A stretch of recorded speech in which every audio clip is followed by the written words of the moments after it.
आज की क्लास में बायोमोलिक्यूल की आज की इस क्लास में हम सबसे पहले जो टॉपिक शुरू कर रहे हैं वो टॉपिक होगा reducing and non reducing sugar.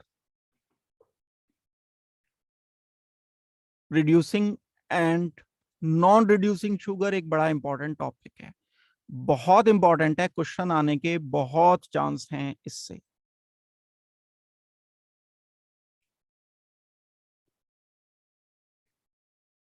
Reducing non reducing sugar बताने से पहले मैं आपको सबसे पहले एल्डिहाइड एंड कीटोन के रिडक्शन के बारे में एंड ऑक्सीडेशन के बारे में थोड़ा सा आइडिया दूंगा।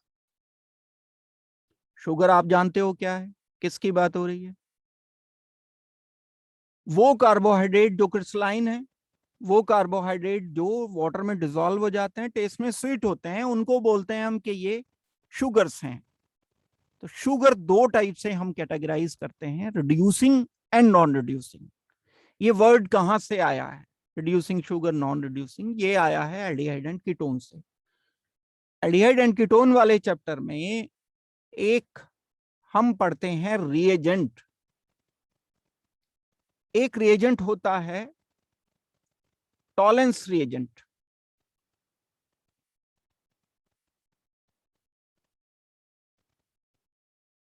क्या होता है टॉलेंस रिएजेंट, पहले ये बता रहा हूं, उसके बाद इसका रिएक्शन बताऊंगा, फिर वापस मैं शुगर्स पर आऊंगा। Tollens reagent is mixture of AgNO3 plus silver nitrate होता है, ये AgNO3 होता है, साथ में अमोनियम हाइड्रोक्साइड होता है NH4OH। मिक्स करते हैं हम इसको, OH negative ammonia and OH negative mix करते हैं। इन दोनों के कॉम्बिनेशन को बोलते हैं हम टॉलेंस रिएजेंट। सिल्वर 1 पॉजिटिव होता है जो कि माइल्ड ऑक्सीडाइजिंग एजेंट होता है। क्या है टॉलेंस रिएजेंट का काम, फंक्शन क्या है टॉलेंस रिएजेंट का? Tollens reagent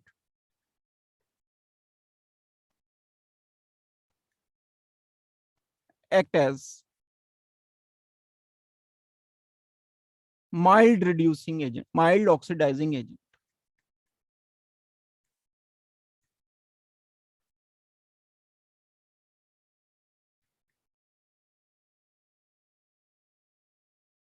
mild oxidising agent होने का क्या मतलब है?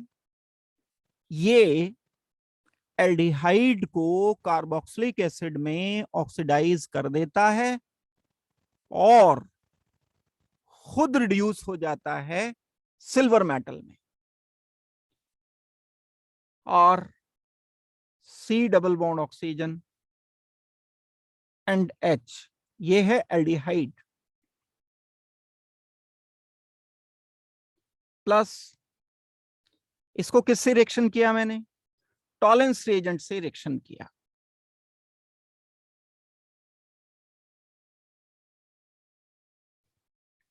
क्या है टॉलेंस रिएजेंट?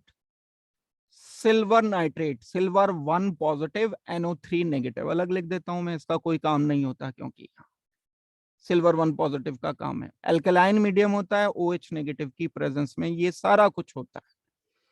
ये है mild oxidising agent. Oxidising agent उन्हें कहते हैं जो इलेक्ट्रॉन लेने की टेंडेंसी रखते हैं। जब पूरा रिएक्शन हो जाता है, यहां सिल्वर मेटल बन जाता है। सिल्वर 1 पॉजिटिव से इसने इलेक्ट्रॉन लिया एल्डिहाइड से और सिल्वर मेटल बन गया। मेटल डिपॉजिट हो जाता है नीचे टेस्ट ट्यूब में, साइड में डिपॉजिट हो जाता है, चिपक जाता है ये।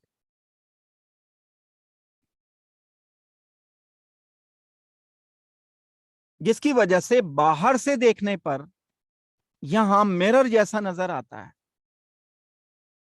सिल्वर मेटल बना, सिल्वर ये तो सॉल्युबल था, 1 पॉजिटिव, डिसॉल्व था।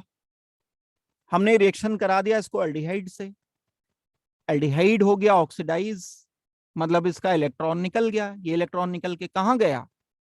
सिल्वर मेटल के पास। तो इस प्रोसेस में oxidizing agent is Tollens reagent and reducing agent is aldehyde. जो इलेक्ट्रॉन देता है वो रिड्यूसिंग एजेंट होता है ना। Aldehyde work as reducing.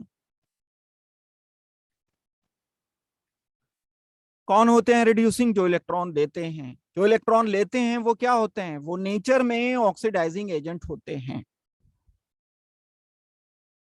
अगर हम एक प्रोसेस की बात करते हैं तो टॉलेंस रिएजेंट जिससे भी रिएक्शन कर लेता है वो रिड्यूसिंग एजेंट की तरह से एक्ट करता है।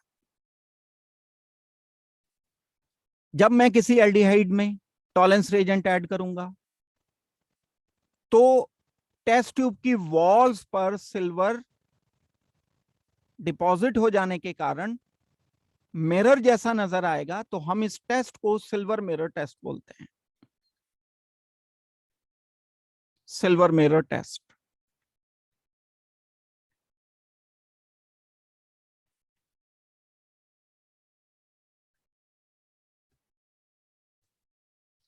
अब आते हैं हम किसी कार्बोहाइड्रेट पर। कार्बोहाइड्रेट हमारे पास क्या है? जैसे ग्लूकोज है, ग्लूकोज में एल्डिहाइड है। एल्डिहाइड को जब हम रिएक्शन, ग्लूकोज का स्ट्रक्चर आपको बता रखा है, सी डबल बॉन्ड ऑक्सीजन है, यहाँ एच ओ एच है, तीसरे पर ओ एच लेफ्ट है, चौथे पर ओ एच राइट है, पांचवे पर ओ एच राइट है, छठे पर ओ एच CH2OH है, यहाँ H है, यहाँ H है, यहाँ H है, यहाँ H है। रिएक्शन कर दिया हमने इसको टॉलेंस रिएजेंट से। क्या है Tollens reagent? Mild oxidising agent. Mild oxidising agent silver positive, मतलब मैंने ग्लूकोज का सोल्यूशन लिया, उसमें सिल्वर पॉजिटिव ऐड किया, ग्लूकोज अपना इलेक्ट्रॉन इसको दे देगा क्योंकि ग्लूकोज में एल्डिहाइड है, और सिल्वर ये इलेक्ट्रॉन लेकर सिल्वर मेटल में कन्वर्ट हो जाएगा और ये सिल्वर मेटल डिपॉजिट हो जाएगा, यानी सिल्वर मिरर बन जाएगा और ये टॉलेंस टेस्ट पॉजिटिव देगा। तो ये ग्लूकोज क्या कहलाएगा? ये ग्लूकोज कहलाएगा कि ये टॉलेंस रिएजेंट को रिड्यूस कर पा रहा है, या दूसरे शब्दों में मैं कह सकता हूं टॉलेंस रिएजेंट ग्लूकोज को ऑक्सीडाइज कर पा रहा है। Tollens reagent is mild oxidizing. किसे ऑक्सीडाइज करेगा टॉलेंस रिएजेंट? जो इसको रिड्यूस करेगा एल्डिहाइड को, जो एल्डिहाइड, जो इस टॉलेंस रिएजेंट को रिड्यूस कर पाएगा। कौन रिड्यूस कर पाएगा? जिसमें एल्डिहाइड ग्रुप होगा। एल्डिहाइड ग्रुप जिनमें प्रेजेंट होते हैं वो नेचर में रिड्यूसिंग होते हैं। तो रिड्यूसिंग शुगर कौन सी कहलाएगी? नंबर 1, एक बात, जिसमें एल्डिहाइड ग्रुप प्रेजेंट होगा। और भी बात है इसके अलावा। तो एक रिएजेंट मैंने आपको बताया है, टॉलेंस रिएजेंट। ब्रीफ कर रहा हूं इसको। टॉलेंस रिएजेंट क्या चीज है? माइल्ड ऑक्सीडाइजिंग एजेंट है। टॉलेंस रिएजेंट किसको रिड्यूस कर सकता है? टॉलेंस रिएजेंट एल्डिहाइड को रिड्यूस कर सकता है। एल्डिहाइड के अलावा भी कर सकता है रिड्यूस, ऐसी बात नहीं है। इट कैन ऑल्सो रिड्यूस, दूसरी बात बता रहा हूं, एक बात तो बता चुका मैं, Tollens reagent can also reduce ketones having OH at alpha position.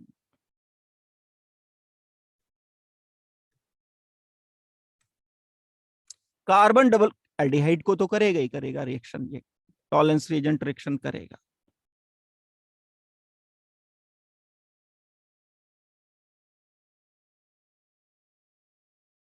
इसने रिएक्शन किया, क्या बन गया? RCO नेगेटिव प्लस, साथ में क्या मिल गया? साथ में मिला सिल्वर मेटल। सिल्वर मेटल को हम क्या बोलेंगे? Silver mirror. इसको बोल देंगे सिल्वर मिरर। टेस्ट पॉजिटिव हो गया, टॉलेंस टेस्ट हो गया। दूसरे टाइप के कौन से कंपाउंड होते हैं जो टॉलरेंस टेस्ट देते हैं? वो कंपाउंड हैं अल्फा हाइड्रोक्सी कीटोन्स।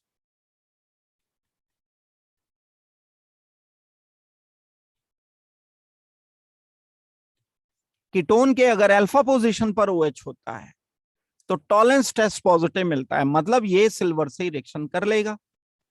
पॉजिटिव से सिल्वर पॉजिटिव कहां से आएगा? AgNO3 प्लस अमोनियम हाइड्रोक्साइड से NH4OH से। प्रोडक्ट क्या मिल जाएगा?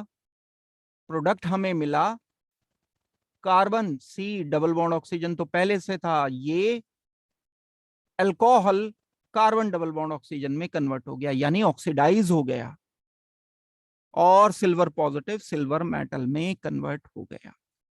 सिल्वर मिरर यहां पर बन जाएगा। दो टाइप के कंपाउंड मैंने बताए जो टॉलरेंस टेस्ट पॉजिटिव देते हैं, एक एल्डिहाइड, एक कीटोन नहीं, अल्फा हाइड्रोक्सी कीटोन। सिर्फ प्योर कीटोन्स अगर हैं तो टॉलरेंस टेस्ट पॉजिटिव नहीं देते हैं। एक अगर कोई कीटोन लिया आपने, C double bond oxygen R, silver positive, AgNO3,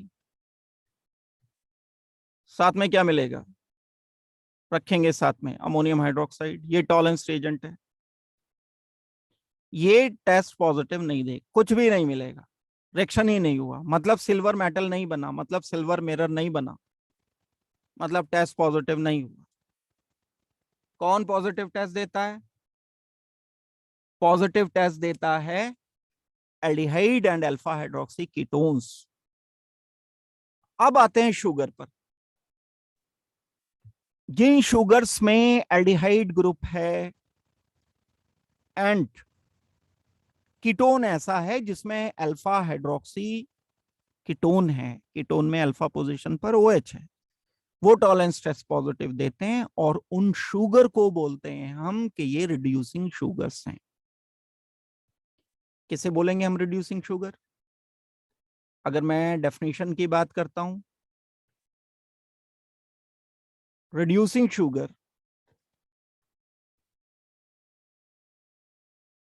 are sugars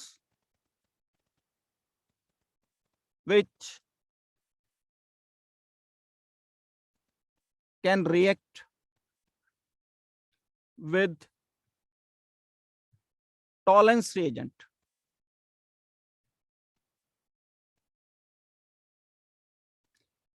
and एक और रिएजेंट मैं अभी बताऊंगा। टॉलरेंस रिएजेंट से रिएक्शन करने वाले भी रिड्यूसिंग एजेंट होते हैं, रिड्यूसिंग शुगर होते हैं, और एक और मैं बताऊंगा आपको। इन दोनों से जो रिएक्शन कर लेते हैं उनको बोलते हैं हम कि ये रिड्यूसिंग शुगर हैं, और जो रिड्यूसिंग शुगर हैं वो टेस्ट पॉजिटिव देंगे, सिल्वर मिरर टेस्ट ट्यूब में बनाएंगे। दोबारा देखो कैसे बनेगा टेस्ट, कैसे होगा? हमने शुगर लिया, कोई क्या है शुगर? ऐसा कार्बोहाइड्रेट जो टेस्ट में स्वीट है, क्रिस्टलाइन सॉलिड है, वाटर में सॉल्युबल है। अब ये दो तरह का हो सकता है, ये नेचर में रिड्यूसिंग हो और ये नेचर में रिड्यूसिंग ना हो। नेचर में ये रिड्यूसिंग कब होगा? जब ये टॉलरेंस रिएजेंट से रिएक्शन कर लेगा।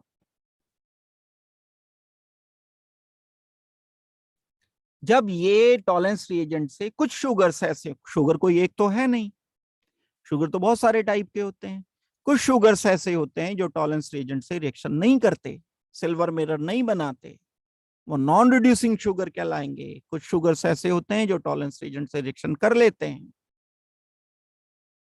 सिल्वर मिरर बना लेते हैं, शुगर रिड्यूसिंग एजेंट की तरह से ऐड करता है, टॉलरेंस रिएजेंट इस शुगर को ऑक्सीडाइज कर देता है। ऐसे शुगर्स को बोलते हैं हम रिड्यूसिंग शुगर्स। तो ये एक इंपॉर्टेंट बात है कि कौन से शुगर रिड्यूसिंग है, वो मैं भी लिस्ट भी बता दूंगा आपको, वो स्ट्रक्चर से पता चल, उससे स्ट्रक्चर प्रूव हो जाता है। अगर कोई शुगर टॉलरेंस टेस्ट पॉजिटिव दे रहा है, मतलब या तो उसमें फ्री एल्डिहाइड ग्रुप है या अल्फा हाइड्रोक्सी कीटोन ग्रुप है, स्ट्रक्चर कंफर्म हो जाता है। तो स्ट्रक्चर को कंफर्म करने के लिए ही हम टॉलरेंस रिएजेंट की मदद लेते हैं। तो अभी इस फेज में मैंने आपको बताया कि शुगर रिड्यूसिंग क्या होते हैं एंड नॉन रिड्यूसिंग शुगर क्या होते हैं। फेलिंग सॉल्यूशन, जैसे हमने अभी तक डिस्कस किया कि एक सिल्वर मिरर टेस्ट होता है, तो टॉलरेंस टेस्ट कहलाता है। टॉलरेंस टेस्ट की तरह से ही एक दूसरा टेस्ट और है, और वो है फेलिंग सॉल्यूशन टेस्ट।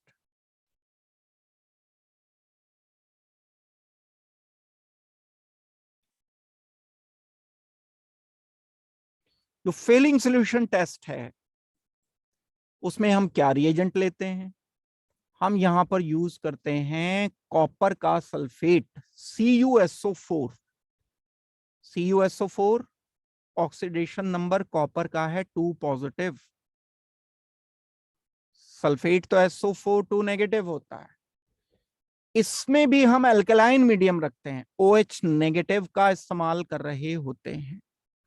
तो हम इसे शॉर्ट में कह सकते हैं, एल्डिहाइड एंड कीटोन जब पढ़ोगे तब मैं इसकी डिटेल आपको बताऊंगा। हम कह सकते हैं कि alkaline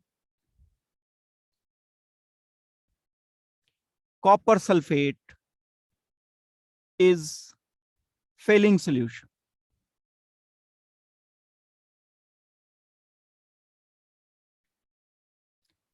Tolerance reagent is mixture of ammonium hydroxide and silver nitrate. Silver 1 positive चाहिए, यहां कॉपर 2 पॉजिटिव चाहिए। This is also like tolerance reagent, this is also mild oxidizing agent.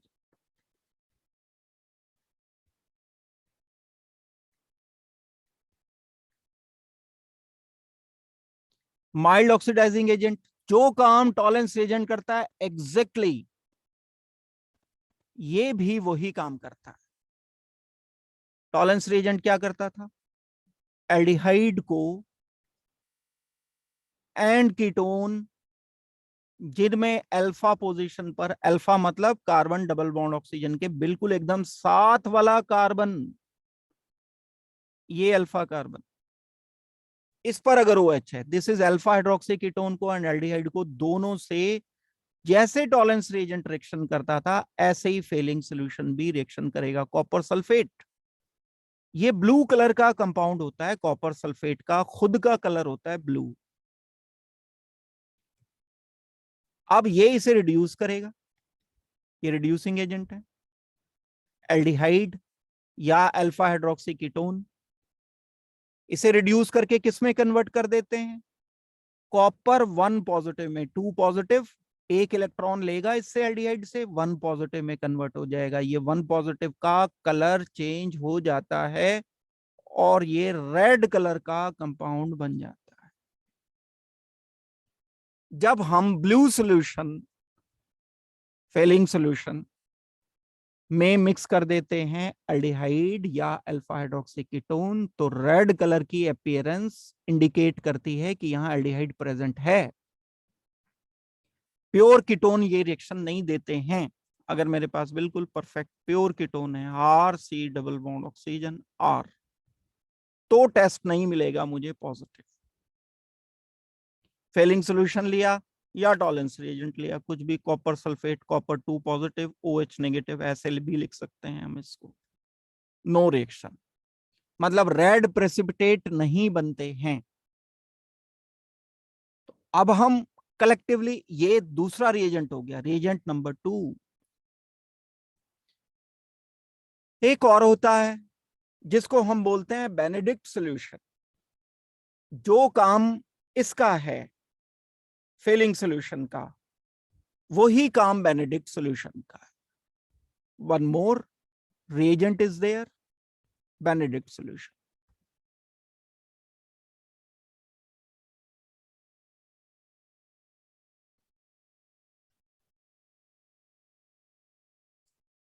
Benedict solution भी एल्कलाइन कॉपर सल्फेट ही होता है, CuSO4 ही होता है, बस इसमें एक कॉम्प्लेक्सिंग एजेंट वेरी करता है। OH नेगेटिव ही हम इसमें ऐड करते हैं, बिल्कुल उसी तरह से ये ट्रीट करता है। हम इसमें एक कॉम्प्लेक्सिंग एजेंट बस डिफरेंट ऐड कर देते हैं। तो बेनेडिक्ट सॉल्यूशन का काम भी यही है जो टॉलेंस एजेंट का है, जो फेलिंग सॉल्यूशन का। क्या होगा? और CHO या अल्फा हाइड्रोक्सी कीटोन,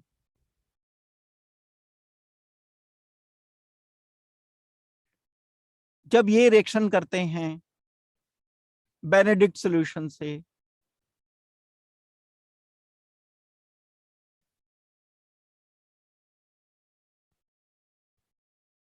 तब रेड प्रेसिपिटेट बन जाते हैं। रेड प्रेसिपिटेट का बनना इंडिकेट करता है कि ये रिड्यूसिंग है, यहां पर अल्फा हाइड्रोक्सी कीटोन या एल्डिहाइड प्रेजेंट है। 3 टेस्ट मैंने आपको बता दिए, अलग अलग करके इसलिए बताया ताकि दिमाग में अच्छी तरह से चले जाएं, रट्टाफिकेशन ना करो। ताकि reagent number 1 Tollens reagent, reagent number 2 Fehling solution, reagent number 3 Benedict solution. ये तीनों किससे रिएक्शन करते हैं? ये तीनों रिएक्शन करते हैं एल्डिहाइड से या अल्फा हाइड्रोक्सी कीटोन से। शुगर हमारे पास दोनों टाइप की हो सकती है। शुगर जो टॉलेंस रिएजेंट से, फेलिंग सॉल्यूशन से, बेनेडिक्ट सॉल्यूशन से रिएक्शन कर लेती है, वो कहलाती है शुगर रिड्यूसिंग शुगर। तो कैसे डिफाइन कर सकते हैं? मान लो अगर कहा आपसे डिफाइन रिड्यूसिंग शुगर,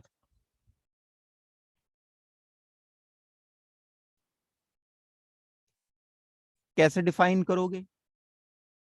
एक कार्बोहाइड्रेट डेफिनेटली, सारे शुगर दुनिया के कार्बोहाइड्रेट ही होते हैं, तो इसलिए हम कार्बोहाइड्रेट बोल सकते हैं। ब्रैकेट में लिख लो शुगर। सारे शुगर कार्बोहाइड्रेट होते हैं। That is oxidized by Tollens reagent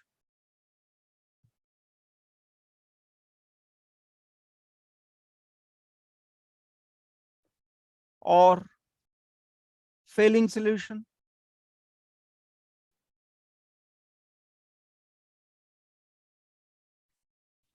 और बेनेडिक्ट सॉल्यूशन।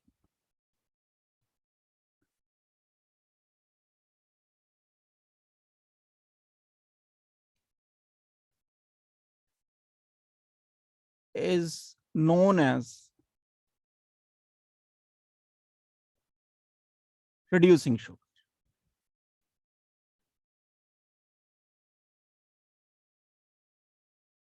बात पे ध्यान देना, जो ऑक्सीडाइज हो जाती है किससे? टॉलेंस रिएजेंट से, फेलिंग सॉल्यूशन से, बेनेडिक्ट सॉल्यूशन से, क्योंकि ये माइल्ड ऑक्सीडाइजिंग एजेंट होते हैं। इनको हम कहते हैं कि ये रिड्यूसिंग। नॉन रिड्यूसिंग यहीं से पूछ लिया जाए, जो रिएक्शन नहीं करते हैं, टॉलेंस रिएजेंट से जो रिएक्शन नहीं करेंगे, उन कार्बोहाइड्रेट को हम बोलेंगे नॉन रिड्यूसिंग शुगर। ये बहुत एक इंपॉर्टेंट टॉपिक है। कौन है सबसे, जो हमारे पास सिंपल मोनोसेक्राइड जितने भी होते हैं वो सब रिड्यूसिंग होते हैं नेचर में। अभी पहले आप ये थोड़ा सा बता दो मुझे, फिर उसके बाद मैं आपसे आपको आगे डिटेल बताऊंगा। रिड्यूसिंग, नॉन रिड्यूसिंग शुगर बताई मैंने अभी आपको। रिड्यूसिंग शुगर वो होती है जो टॉलेंस रिएजेंट से, फेलिंग सॉल्यूशन से, बेनेडिक्ट सॉल्यूशन से रिएक्शन कर लेती है। टॉलेंस रिएजेंट से रिएक्शन करने के बाद सिल्वर मिरर बन जाता है। शुगर जो टेस्ट में मीठे होते हैं जैसे ग्लूकोज, जैसे फ्रक्टोज, जैसे glyceraldehyde, lactose, maltose, all these are reducing sugars. ये जो मैंने एग्जाम्पल सामने लिखे हैं ये सब रिड्यूसिंग शुगर के एग्जाम्पल है।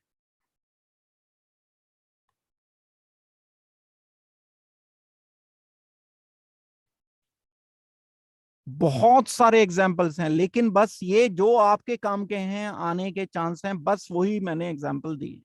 ये दो तो बहुत पक्के चांस होते हैं, ये कुछ थोड़े से कम हैं, लेकिन आ सकते हैं ये भी example. Glyceraldehyde, lactose, maltose, glucose, fructose, ये रिड्यूसिंग शुगर है, मतलब टॉलरेंस रिएजेंट से रिएक्शन करेंगे, फिलिंग सॉल्यूशन से रिएक्शन ये करेंगे। एक याद रखना है बस आपको, जो नॉन रिड्यूसिंग शुगर है और वो है सुक्रोज, नॉन रिड्यूसिंग।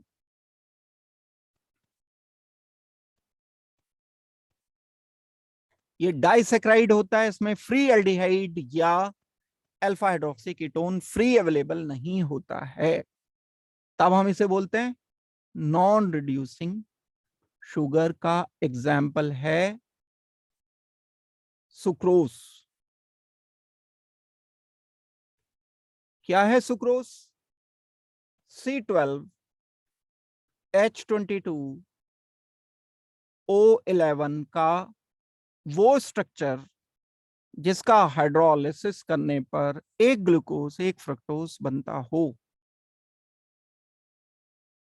हाइड्रोलिसिस करने पर इसको वाटर से H पॉजिटिव की प्रेजेंस में रिएक्शन करने पर एक ग्लूकोज बनता है जो कि रिड्यूसिंग है, एक फ्रक्टोज बनता है जो कि रिड्यूसिंग है। लेकिन सुक्रोज खुद रिड्यूसिंग नहीं है। और भी यूं तो एग्जाम्पल तो बहुत है, लेकिन इंपॉर्टेंट एग्जाम्पल बस यही है एक एग्जाम्पल। और क्या है हमारे पास? रेफिनोस होता है एक ट्राइसेक्राइड। रेफिनोस एक ऐसा एग्जाम्पल है जो ट्राइसेक्राइड का एग्जाम्पल है और नॉन रिड्यूसिंग भी है। 3 यूनिट से बना होता है। दिस इज ट्राइसेक्राइड, ओलिगोसेक्राइड है।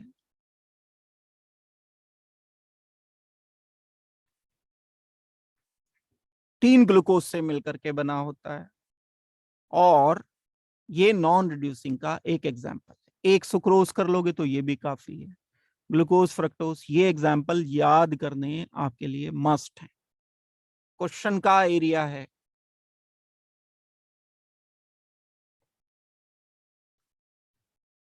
ये हो गया हमारा reducing and non reducing sugar. अब हम इसके बाद आते हैं सुक्रोज। क्या होता है ये? सुक्रोज टेबल शुगर है। टेबल शुगर जो चीनी होती है, खाने वाली चीनी, वो सुक्रोज है।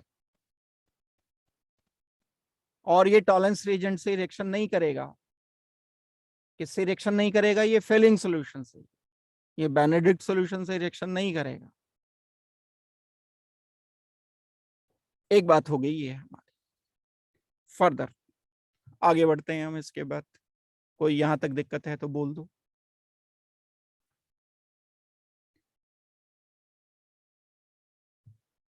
अब हम क्लासिफिकेशन कर रहे थे। क्लासिफिकेशन में हमने टेस्ट किया। किस चीज का टेस्ट किया? शुगर्स का। 2 टाइप की शुगर निकली। टेस्ट करने पर पता चला कि कुछ शुगर्स रिड्यूसिंग, कुछ नॉन रिड्यूसिंग शुगर होती है। तो जो हमारे मोनोसेक्राइड हैं उनको एक और बेस पर क्लासिफाई किया जा सकता है। अब मैं वापस आ रहा हूं मोनोसेक्राइड पर।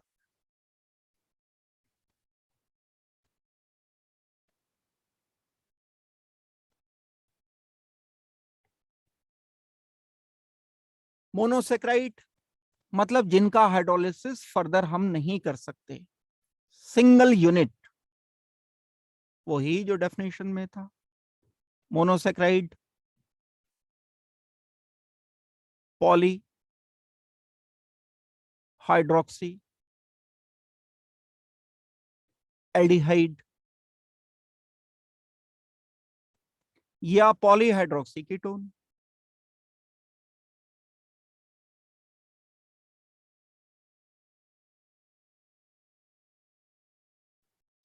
या तो पॉलीहाइड्रोक्सी एल्डिहाइड है या पॉलीहाइड्रोक्सी कीटोन है।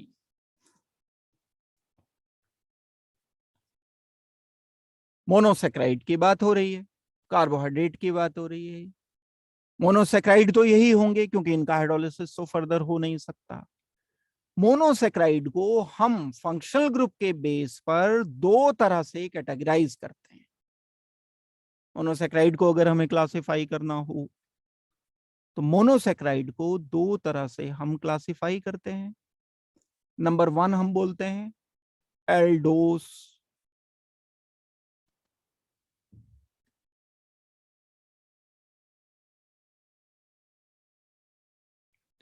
नंबर टू हम बोलते हैं कीटोस। नाम से पता चल गया होगा।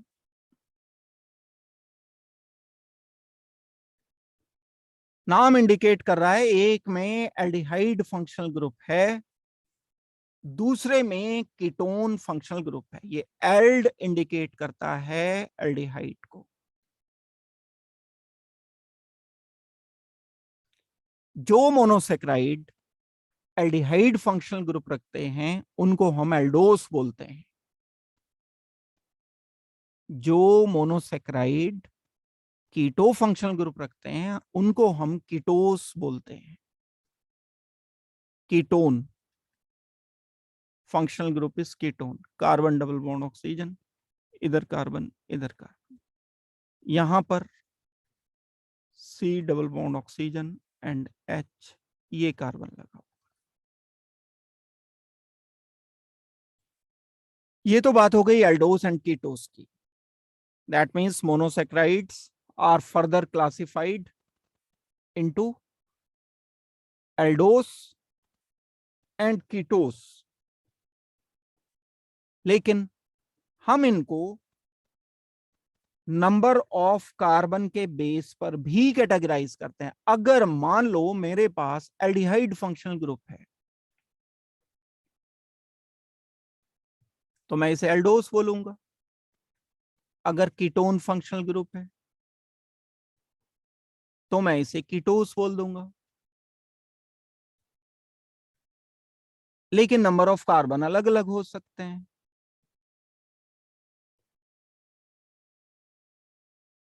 अगर नंबर ऑफ कार्बन यहां 3 है, सबसे सिंपल कार्बोहाइड्रेट में 3 कार्बन होते हैं, कार्बन एटम की बात की गई, 3 कार्बन एटम वाला कोई मोनोसेक्राइड लिया तो आप ऐसे बनाओगे C double bond oxygen H, carbon and carbon, OH and OH। यहां पर H लिखोगे, यहां पर H लिखोगे, यहां H लिखोगे, तो ये क्या है? एल्डिहाइड ग्रुप है तो एल्डोस होगा। तो मैं इसको और स्पेसिफाई करके लिखूंगा एल्डो। 3 कार्बन के लिए शब्द यूज किया जाएगा ट्राई, और क्योंकि ये कार्बोहाइड्रेट है तो शब्द यूज किया जाएगा ओस। दैट मीन्स एल्डो ट्राई ओस। 3 कार्बन वाले एल्डिहाइड वाले कार्बोहाइड्रेट को एल्डो ट्राइओस बोला जाता है। 3 कार्बन वाला ही हमारा कीटोन भी हो सकता है। Carbon carbon and carbon, double bond oxygen, ये कीटोन हो गया। लेकिन हम कार्बोहाइड्रेट बनाना चाहते हैं तो पॉलीहाइड्रोक्सी एल्डिहाइड या कीटोन को ही कार्बोहाइड्रेट कहते हैं। पहली क्लास में डिटेल से बताई गई है बात आपको। तो हम इसको बोलेंगे तो कीटो, लेकिन 3 कार्बन का है तो इसलिए मैं इसको बोल दूंगा कीटो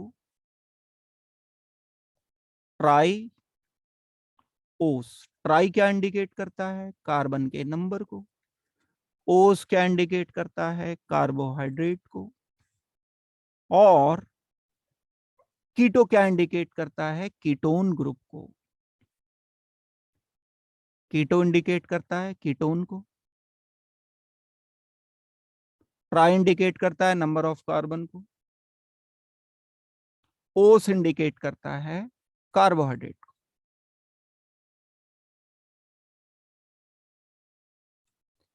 अगर नंबर ऑफ कार्बन 4 लिख दिए गए,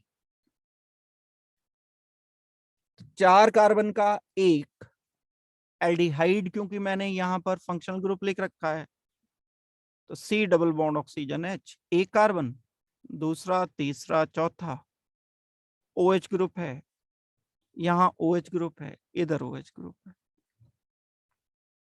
H है, H है, यहाँ H एंड H है। इसका नाम होना चाहिए, है तो एल्डो। नंबर ऑफ कार्बन 4 हो गए,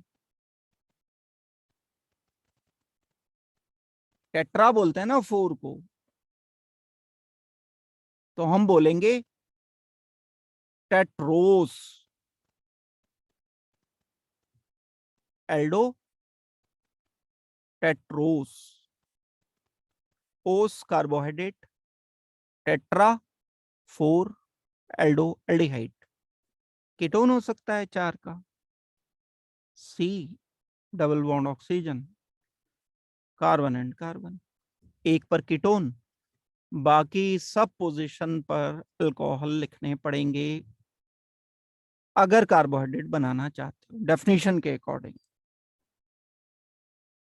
हम इसे बोलेंगे एल्डो, नहीं कीटो, क्योंकि ये कीटोन फंक्शनल ग्रुप है, तो इसको नाम देना होगा आपको कीटो, टेट्रोस, बाकी तो वैसे ही रहेगा।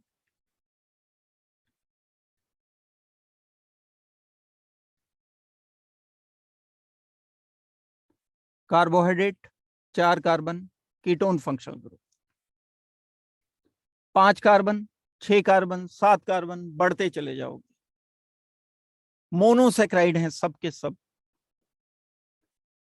इस रेफरेंस में जो आपके लिए इंपॉर्टेंट आता है वो 6 कार्बन वाला। 6 कार्बन वाला क्यों इंपॉर्टेंट हो जाता है? क्योंकि 6 कार्बन जो हैं हमारे पास ग्लूकोज के हैं, फ्रक्टोज के हैं। इस रेफरेंस में ये इंपॉर्टेंट हो जाते हैं। तो नंबर ऑफ कार्बन हम लिख रहे थे, यहां एल्डिहाइड फंक्शनल ग्रुप लिख रहे थे, यहां कीटोन फंक्शनल ग्रुप लिख रहे थे। नंबर ऑफ कार्बन अगर 5 हुआ करते हैं तो हम लिख पाएंगे एक एल्डिहाइड वाला C double bond oxygen H, एक कार्बन, दूसरा, तीसरा, चौथा, पांचवा कार्बन, बाकी पोजीशंस पर लिख दिए OH, OH, OH and OH। 1 2 3 4 5, 5 हो गए ये टोटल। 5 कार्बन है, एल्डिहाइड है, क्या लिखना पड़ेगा?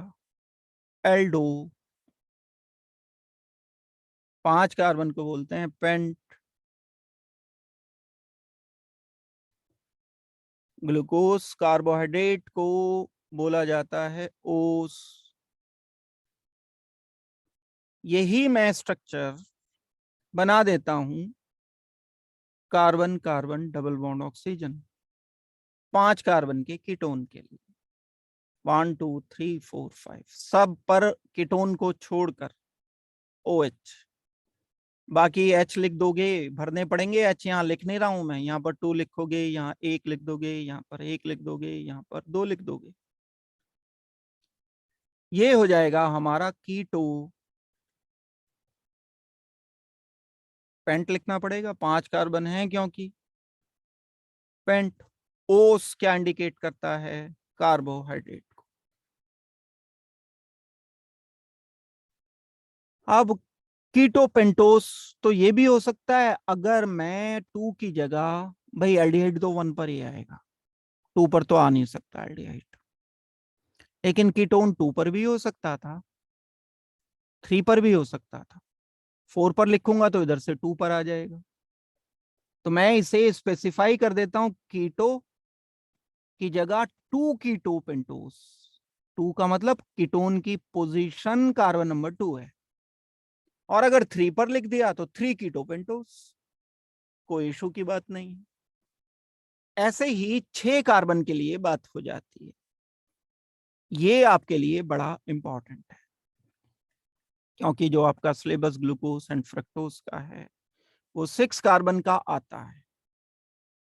यहां हम एक एग्जाम्पल जो लिखते हैं ग्लूकोज का, 1 2 3 4 5 एंड 6, OH लिखा, OH लिख दिया, OH लिख दिया। तीसरे पर OH इधर होता है, दूसरे पर OH इधर होता है।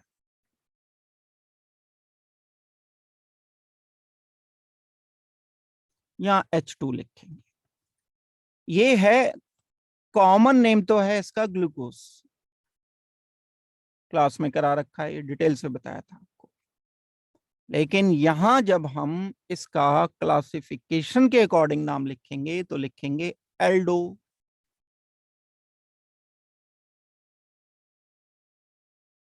6 कार्बन है तो हेक्स, क्योंकि ये कार्बोहाइड्रेट है तो इसलिए हम इसे ओस लिख रहे हैं। यह नाम इसका ग्लूकोज का एक क्लास यानी ग्रुप जो पूरा है वो बोला जा सकता है एल्डो हेक्सोस, और कॉमन नेम इसका ग्लूकोज। और क्या लिख सकते हैं हम, कीटोन लिख सकते हैं 6 कार्बन का। 6 कार्बन का जब कीटोन लिखा जाएगा 1 2 3 4 5 6, यहां पर लिख दिया OH, OH लिख दिया, OH लिख दिया।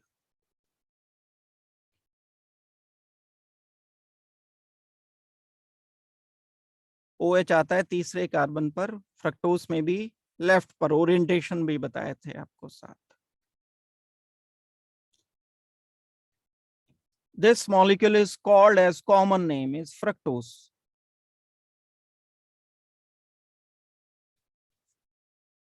ये फ्रक्टोज टोटल कार्बन एटम है इसमें 6 और है कीटोन, तो मैं लिखूंगा इसको कीटो।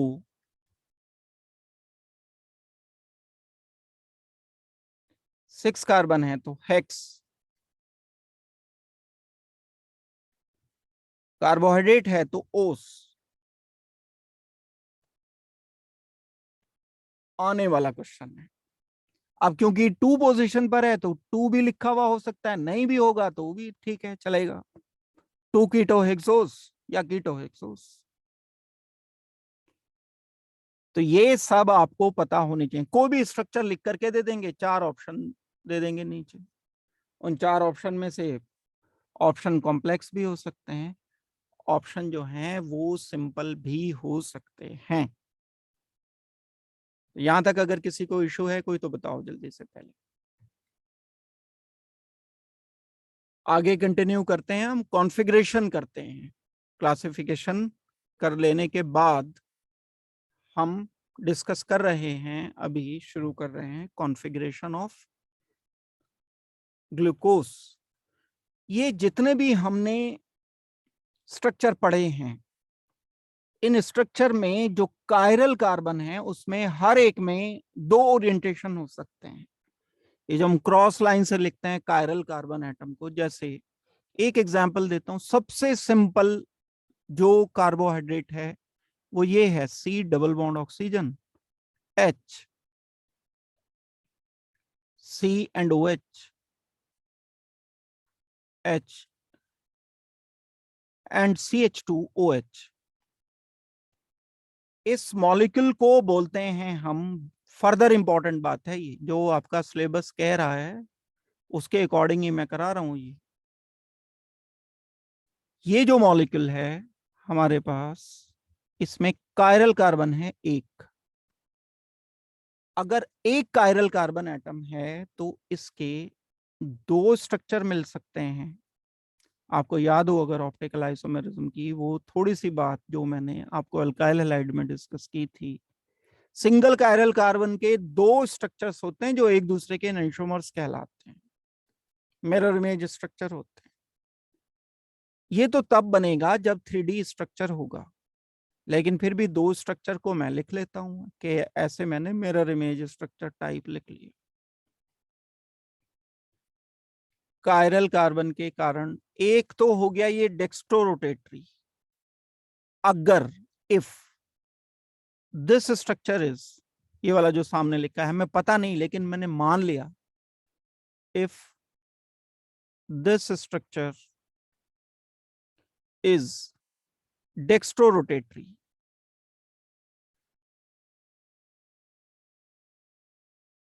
क्या मतलब डेक्स्ट्रोरोटेटरी का?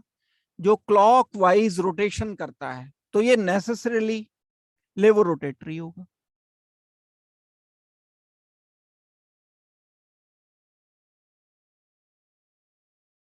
एक तो बात है ही। अब हम जो एक्चुअल मॉलिक्यूल है उससे बाहर आकर रिप्रेजेंटेशन करना चाहते हैं, और ये रिप्रेजेंटेशन करते हैं हम क्रॉस लाइन से। इस मॉलिक्यूल को जो 3D लिखा हुआ है टेट्राहेड्रल, तो 3D होता है, 109.5 एंगल पर होती हैं वैलेंसीज चारों, उसको हम लिख देते हैं क्रॉस लाइन से। Horizontal line and cross line में जो ये वाला सेक्शन है जहां ये दोनों एक दूसरे को इंटरसेक्ट कर रही हैं, ये बोला जाएगा कार्बन, और वो वाला कार्बन जो कायरल है, कायरल कार्बन यहां है, ये लिख दिया मैंने OH राइट पर, लेफ्ट पर लिख दिया मैंने H, यहां लिख दिया C double bond oxygen H, यहां पर लिख दिया CH2OH। इस रिप्रेजेंटेशन को कहते हैं हम फिशर प्रोजेक्शन।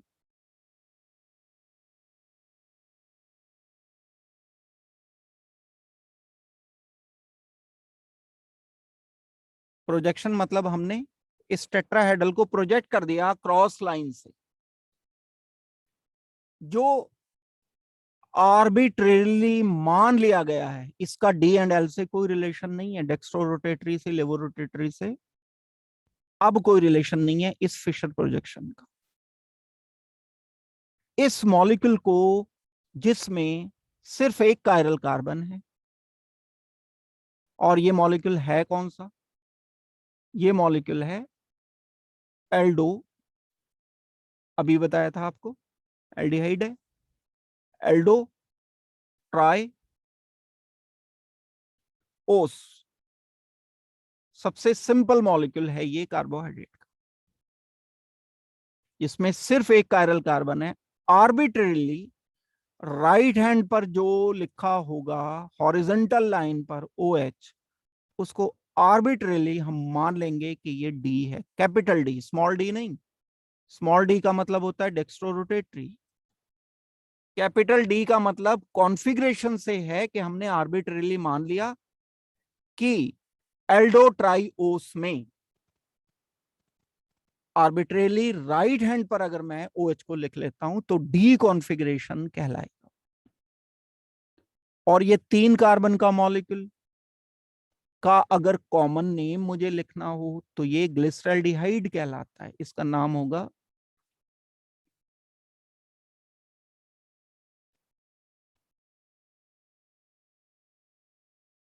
ग्लिसरॉल्डिहाइड। नाम याद रखना पड़ेगा आपको इसका। अभी ये आया था इसमें रिड्यूसिंग शुगर में लिखाया था मैंने, ये वही ग्लिसरॉल्डिहाइड है। एक सुक्रोज लिखाया था, सॉरी एक ग्लूकोज लिखाया था, एक फ्रक्टोज लिखाया था, एक ग्लिसरॉल्डिहाइड लिखाया था। ये मोनोसेक्राइड मॉलिक्यूल है और रिड्यूसिंग शुगर भी है, अलग बात हो गई, लेकिन हम तो कॉन्फ़िगरेशन अभी पढ़ रहे हैं, फिलहाल हम कर रहे हैं कॉन्फ़िगरेशन। कौन सा configuration? D and L configuration, capital D and capital L. Small D मत लिख देना गलती से भी इसको। इस ग्लिसरॉल्डिहाइड का आईयूपीएसी नेम क्या हो जाएगा? Carbon number 1, carbon number 2, carbon number 3, 2 hydroxy,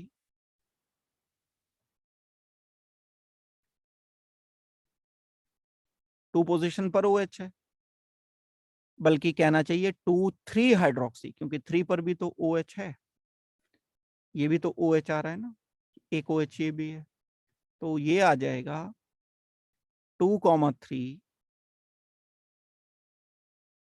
di hydroxy. Word root कितने का है? 3 कार्बन का। प्रॉप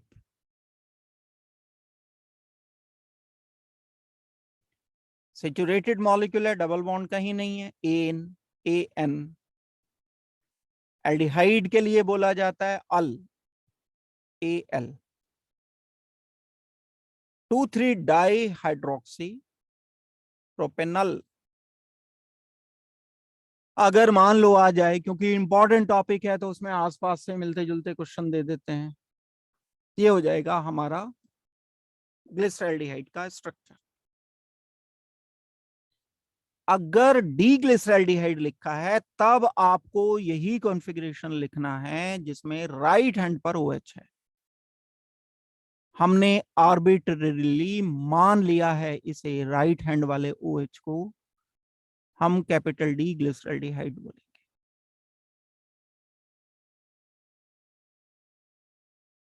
कॉन्फ़िगरेशन ये है। और इसका एक वो कॉन्फ़िगरेशन जो OH जिसमें लेफ्ट पोजीशन पर है, OH यहां है, यहां पर H लगा हुआ है, C double bond oxygen and H है, CH2OH है।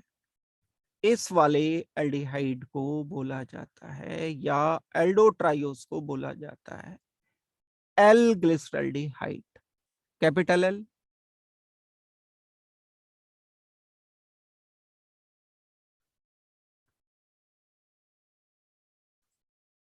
ये दुनिया के सबसे सिंपल कार्बोहाइड्रेट के लिए रिप्रेजेंटेशन, और इसको क्या कहते हैं क्रॉस लाइन वाले फॉर्मूला को? फिशर प्रोजेक्शन स्ट्रक्चर या फॉर्मूला, फिशर प्रोजेक्शन फॉर्मूला इसको कहा जाएगा। अब क्वेश्चन ये आता है कि ठीक है, एक कायरल कार्बन वाले को तो हमने डी बोल दिया, इसमें 2 कायरल कार्बन होंगे, उनको कैसे बोलेंगे? डी डी बोलेंगे क्या, या DL बोलेंगे क्या, या LL बोलेंगे, या LD बोलेंगे क्या? तो कंफ्यूजन क्रिएट हो जाएगा। सिंगल कायरल कार्बन वाले के लिए तो कोई कॉन्फ्लिक्ट नहीं है, हम राइट वाले को बोल देते हैं कैपिटल D, लेफ्ट वाले को बोल देते हैं कैपिटल L। लेकिन जब कभी जिस मॉलिक्यूल में 2 कायरल कार्बन एटम प्रेजेंट हैं, इफ कंडीशन में बता रहा हूं, 2 or more chiral carbon atoms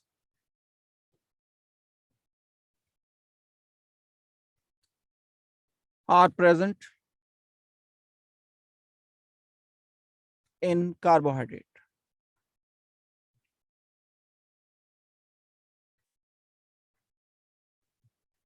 then we consider last carbon नहीं, chiral carbon atom.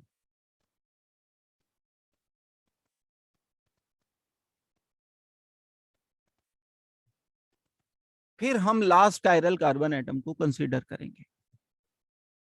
To right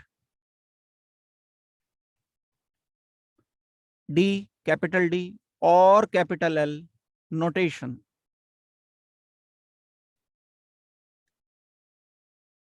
capital D capital L नोटेशन लिखने के लिए हम सारे कायरल कार्बन नहीं देखेंगे, लास्ट कायरल कार्बन देखेंगे। एग्जाम्पल मैं बता रहा हूं, मान लो किसी में 4 कायरल कार्बन एटम्स,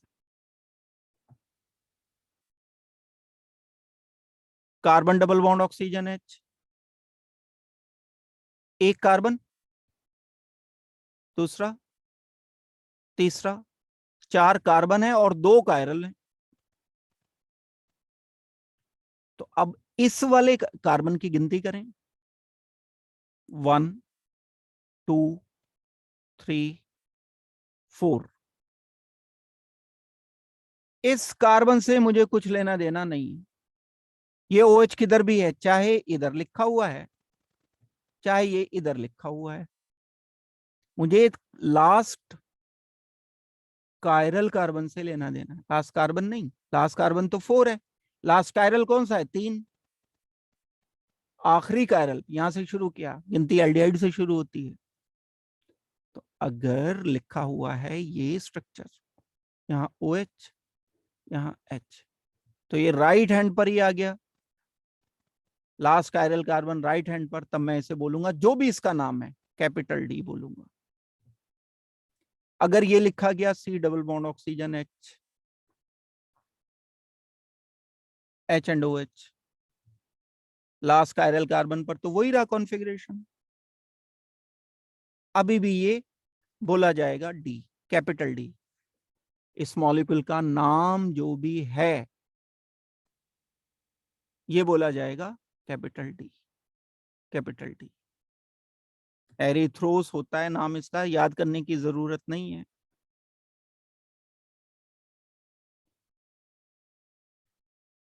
आएगा नहीं, ये नाम से नहीं आएगा, लेकिन फिर भी मैं बता रहा हूं, इसको हम बोलेंगे डी एरिथ्रोस। कॉन्फ़िगरेशन आएगा लेकिन आपके सिलेबस में लिखा हुआ है, ये भी डी है। इससे चेंज करने से कोई फर्क नहीं पड़ेगा लास्ट वाले से। अगर आपको यही मॉलिक्यूल में कॉन्फ़िगरेशन ये दे दिया जाए, C double bond oxygen H, यहां पर तो OH राइट ही लिखा रहने दिया, लेकिन लास्ट वाले कायरल कार्बन पर कर दिया चेंज। अब तो लास्ट वाले पर चेंज हो गया। दैट मीन्स कौन डिसाइड करेगा कॉन्फ़िगरेशन, आखिरी कायरल कार्बन। इस पर कहां है, लेफ्ट है। लेफ्ट होता है तो हम क्या, ग्लिसरॉल्डिहाइड के लिए हमने क्या माना था, आर्बिट्ररीली लेफ्ट वाले को L मान लिया था। ये कैपिटल L है, ये मॉलिक्यूल कहलाएगा कैपिटल L। अब C डबल बॉन्ड ऑक्सीजन है, H है, यहां पर OH हमने लिख दिया इधर, H लिख दिया, OH इधर ही लिखा रहने दिया, कोई फर्क नहीं पड़ेगा। ये थोड़ी चेंज किया है, ये जो डिसाइडिंग फैक्टर है वो तो अपनी जगह जू का तू है, अभी भी L कहलाएगा। ये मॉलिक्यूल का कॉन्फ़िगरेशन है L। यानी ओरिएंटेशन तो 4 बनेंगे, 2 D होंगे 2 L होंगे। दैट मीन्स अगर कभी हमें कॉन्फ़िगरेशन डिसाइड करना है मॉलिक्यूल का, कैपिटल D कैपिटल L, और बहुत सारे कायरल कार्बन है, तो आखिरी वाला कायरल कार्बन अगर फिशर प्रोजेक्शन में राइट है तो कैपिटल D, आखिरी वाला कायरल कार्बन लेफ्ट है तो कैपिटल L। ये है तरीका। तो जैसे हम अगर बोलते हैं कि ग्लूकोज क्या है, ग्लूकोज के बारे में आप जानते हो, स्ट्रक्चर के बारे में, ग्लूकोज का ये स्ट्रक्चर है, C double bond oxygen H, पहले पर आप जानते हो OH राइट होता है, दूसरे पर लेफ्ट होता है, डिसाइडिंग ही नहीं है। कायरल कार्बन OH है, ये H CH2OH लास्ट में आएगा। कायरल कार्बन की गिनती करते हैं, 4 कायरल कार्बन है, पहला कार्बन, दूसरा, तीसरा, चौथा, पांचवा, छठा, 6 टोटल कार्बन। एंड कायरल ये वाला, एक ये है, एक ये है, एक ये है, एक ये 4 में से आखिरी कायरल कौन सा है, ये वाला है। इस पे कॉन्फ़िगरेशन देखा गया तो डी आया, तो इसे डी ग्लूकोज बोलेंगे, कैपिटल डी ग्लूकोज। फ्रक्टोज का स्ट्रक्चर इंपॉर्टेंट है, तो कैपिटल डी ग्लूकोज लिखना है आगे फ्यूचर में। ग्लूकोज यही है, फिक्स है ओरिएंटेशन, फिक्स है तो डी ही है, डी ही हो सकता है ग्लूकोज। अब आ जाते हैं हम दूसरे एक और इंपॉर्टेंट स्ट्रक्चर पर, जो कि है fructose, C double bond oxygen H,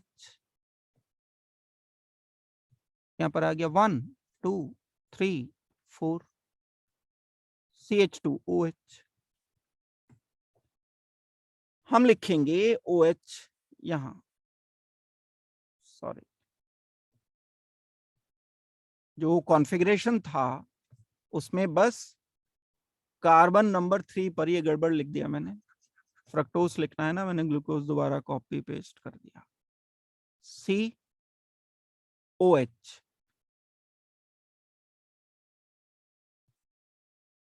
H and H। Carbon number 2 पर क्या लगा हुआ था? कार्बन नंबर 2 पर लगा हुआ था एक कार्बन डबल बॉन्ड ऑक्सीजन, जो कि कायरल तो नहीं हो सकता है।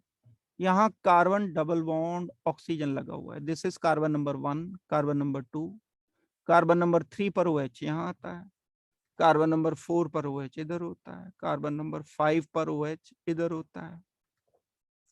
6 तो कायरल ही नहीं है, उसका तो कॉन्फ़िगरेशन देखना ही नहीं है। This molecule is fructose.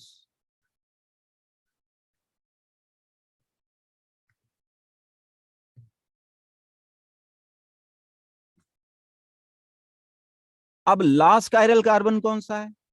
Chiral तो इसमें 3 ही है, एक ये है, एक ये है, एक ये है। तीसरा कायरल, चौथा कायरल, पांचवा कायरल, लास्ट कायरल ये है, छठा तो कायरल ही नहीं है। कहाँ है ओरिएंटेशन? राइट पर है, तो ये डी फ्रक्टोज कहलाएगा।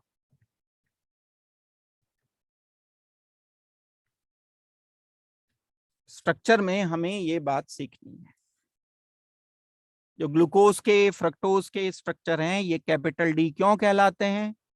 क्योंकि आर्बिट्रेरली हमने ग्लिसरॉल्डिहाइड से शुरू किया, ग्लिसरॉल्डिहाइड को आर्बिट्रेरली मान लिया गया कि ये capital D capital L configuration, right hand वाले को हम कैपिटल डी कह देते हैं, लेफ्ट हैंड पर जब OH आता है कायरल कार्बन पर तो उसे कैपिटल एल कह देते हैं। इनको कहा जाएगा कि ये ओरिएंटेशन है हमारे डी एंड एल। तो ये मैंने आपको बताना था डी एंड एल कॉन्फ़िगरेशन। इसके अलावा एक छोटा सा टॉपिक और जो अभी बचता है, अभी 5-7 मिनट हैं, ये हम कर लेते हैं। इसमें एक थोड़ा सा पार्ट आता है प्रेपरेशन।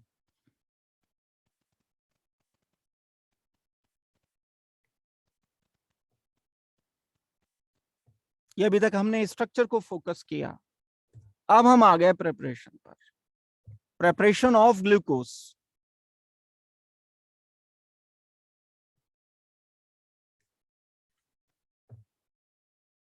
ग्लूकोज क्या होता है? C6H12O6। मैं कुछ एक केमिकल रिएक्शन है, बड़ी तेजी से ये बता देता हूं, आ सकते हैं, आने के चांस हैं। पहली इसकी एक मेन प्रिपरेशन एक ही है, वही हम करते हैं। ये हाइड्रोलिसिस से बन सकता है, by hydrolysis of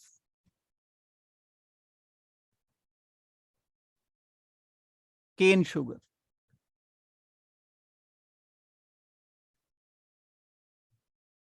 cane sugar, गन्ना जो होता है, गन्ने का रस, जूस गन्ने वाला, वो गन्ने का जो जूस भी नहीं कहना चाहिए, रस कहना चाहिए, उससे बनता है ग्लूकोज। फ्रक्टोज भी उसी से बनता है। तो ग्लूकोज की अगर प्रिपरेशन करने, इनफैक्ट जो शुगर होता है हमारा, चीनी जो होता है, वो यही होता है केन शुगर का ही मॉलिक्यूलर फॉर्मूला, C12H22O11। इसमें सुक्रोस होता है, केन शुगर में प्रेजेंट होता है सुक्रोस। ये सुक्रोस हाइड्रोलिसिस करने पर बना देता है ग्लूकोज एंड फ्रक्टोज। तो C12H22O11 क्या बनाएगा ये हाइड्रोलिसिस करने पर? H2O in presence of H positive. H positive HCl से आता है, H2SO4 से आता है, इनमें से किसी एसिड को यूज कर लेंगे। C12H22O11 को जब हाइड्रोलाइज करते हैं तो एक तो बन जाता है C6H12O6, ये ग्लूकोज। दूसरा एक फ्रक्टोज बनता है, उसका मॉलिक्यूलर फॉर्मूला भी सेम है, आइसोमर है ना, इसलिए ये हो गया फ्रक्टोज।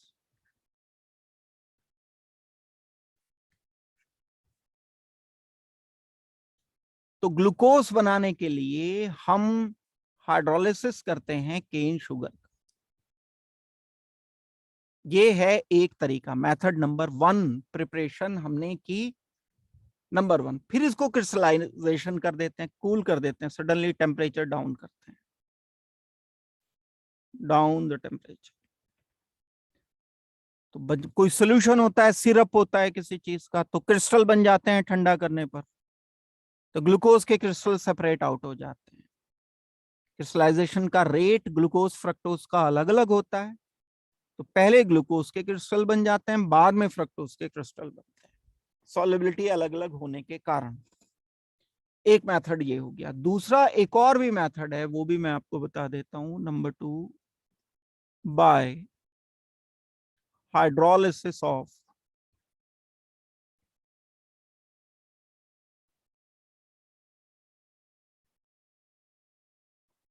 स्टार्च। पॉलीसेक्राइड अभी पढ़ा थोड़ी देर पहले, पॉलीसेक्राइड का मोनोमर ग्लूकोज होता है, तो इसको अगर हाइड्रोलाइज कर लें स्टार्च को तो ग्लूकोज मिल जाएगा। तो हम स्टार्च लेते हैं, इस स्टार्च को जनरल फॉर्मूला अगर मैं स्टार्च का लिखता हूं तो C6H10 पॉलीमर है, O5N, N यूनिट्स इसकी लगी रहती है। हम इसमें वाटर ऐड करते हैं, बॉईल करना पड़ता है इसे, स्टार्च को बॉईल करना पड़ेगा एसिडिक वाटर से, H पॉजिटिव की प्रेजेंस में वाटर से। कितने मोल वाटर लोगे, जितने N है उतने ही वाटर लेने पड़ेंगे। तो क्या बन जाएगा, C6H12O6 बन जाएगा। ये जो बनेगा बिल्कुल प्योर ग्लूकोज बनेगा, यहाँ फ्रक्टोज नहीं हो, क्योंकि this is made up of glucose. तो कमर्शियली जब बनाया जाता है तो स्टार्च से बनाया जाता है। एसिड कौन सा लेते हैं, सल्फ्यूरिक एसिड H2SO4 या HCl, इन दोनों में से कोई एक एसिड लेकर ये बनाया जाता है। तो मैंने आपको ये इसकी कुछ एक प्रिपरेशन भी बता दी है, और प्रिपरेशन अगर हम देखते हैं तो ये 2 ही मेन प्रिपरेशन इसकी हैं, ग्लूकोज की एंड फ्रक्टोज भी। इस पहले वाले मेथड में तो फ्रक्टोज भी बन जाता है, तो फ्रक्टोज की प्रिपरेशन भी आप ये दे सकते हैं। इसके बाद हम नेक्स्ट क्लास में करेंगे।